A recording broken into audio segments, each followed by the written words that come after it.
नमस्कार। आज हम हमारे समय के सबसे यादगार भाषणों में से एक की बात करेंगे। ये हैं स्टीव जॉब्स की 3 कहानियां। तो चलिए शुरू करते हैं। देखिए, जॉब्स ने अपने भाषण की शुरुआत किसी बड़े ऐलान या एजेंडा से नहीं की।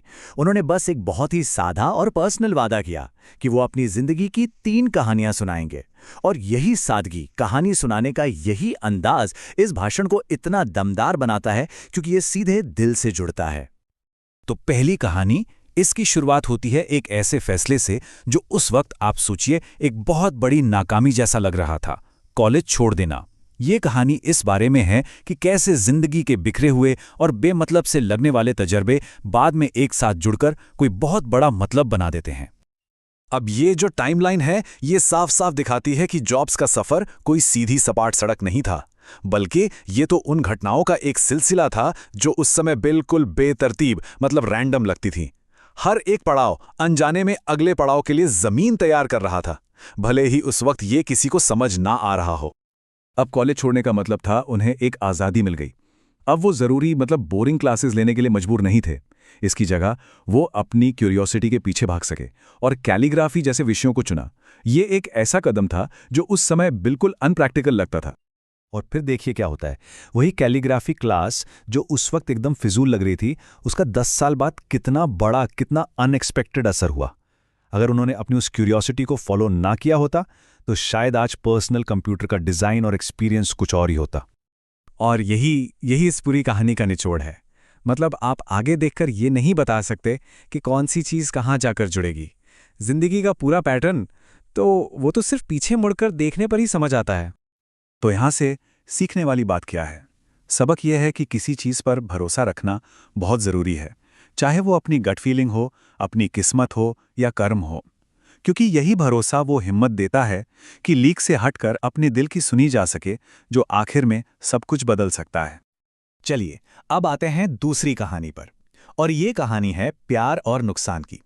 मतलब एक ऐसी दास्तां जो सफलता की चोटी पर पहुंचने और फिर वहां से सब कुछ खो देने के बारे में है। सोचिए, सिर्फ 10 साल के अंदर जॉब्स और वोज़नियाक ने एक गैराज से शुरू हुई कंपनी को $2 अरब की बना दिया था। $2 बिलियन। वो अपने करियर के शिखर पर थे। और फिर कहानी में एक ऐसा मोड़ आता है जिसकी किसी ने उम्मीद नहीं की थी। उन्हें निकाल दिया गया। जी हां, 30 साल की उम्र में उन्हें उसी कंपनी से बाहर कर दिया गया जिसे उन्होंने खुद खड़ा किया था। इससे बड़ा झटका और क्या हो सकता है?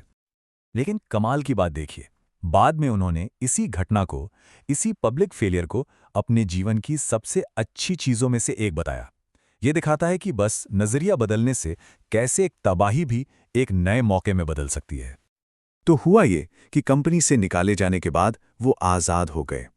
वो जो सफल होने का भारी बोझ था, वो हट गया और उसकी जगह ले ली एक बिगिनर होने की ताजगी ने, एक हल्केपन ने। और इसी दौर में उन्होंने नेक्स्ट और पिक्सर जैसी कंपनियां बनाई और आखिरकार एप्पल में उनकी शानदार वापसी हुई। इस पूरे एक्सपीरियंस से जो सबसे बड़ी सीख मिलती है वो है अपने काम से प्यार करने की ताकत। उनका कहना था कि जब सब कुछ बिखर रहा था तो बस एक ही चीज थी जिसने उन्हें हिम्मत दी, वो ये कि वो जो काम कर रहे थे उससे उन्हें बेइंतहा प्यार था। उनका जोर इसी बात पर था कि लोगों को हमेशा उस काम की तलाश करनी चाहिए जिससे वो प्यार करते हैं, और कभी समझौता नहीं करना चाहिए, क्योंकि काम के लिए सच्चा प्यार ही असली सेटिस्फैक्शन दे सकता है। तलाश जारी रहनी चाहिए बस। और अब हम पहुंचते हैं तीसरी और आखिरी कहानी पर, जो शायद इन सब में सबसे गहरी है। ये कहानी उस अल्टीमेट मोटिवेटर के बारे में है जो हम सबके जीवन को एक दिशा देती है, मौत। 33 सालों तक जॉब्स ने एक बहुत ही सिंपल सा सवाल रोज सुबह खुद से शीशे में देखकर पूछा, अगर आज मेरी जिंदगी का आखिरी दिन होता तो जो मैं आज करने जा रहा हूं, क्या मैं वो वाकई करना चाहता हूं? और जब भी कई दिनों तक इसका जवाब नहीं होता था, वो समझ जाते थे कि अब कुछ बदलने का वक्त आ गया है। ये याद रखना कि एक दिन मरना है, एक बहुत पावरफुल टूल था। इसके सामने सारी बाहरी उम्मीदें, सारा घमंड, फेल होने या बेइज्जती का डर, सब कुछ गायब हो जाता है। तो जब ये सारे डर और दबाव हट जाते हैं तो बचता क्या है? सिर्फ वही जो असली में जरूरी है, अपनी अंदर की आवाज, अपना दिल, अपनी इंट्यूशन। और तब अपने दिल की ना सुनने का कोई बहाना ही नहीं रह जाता।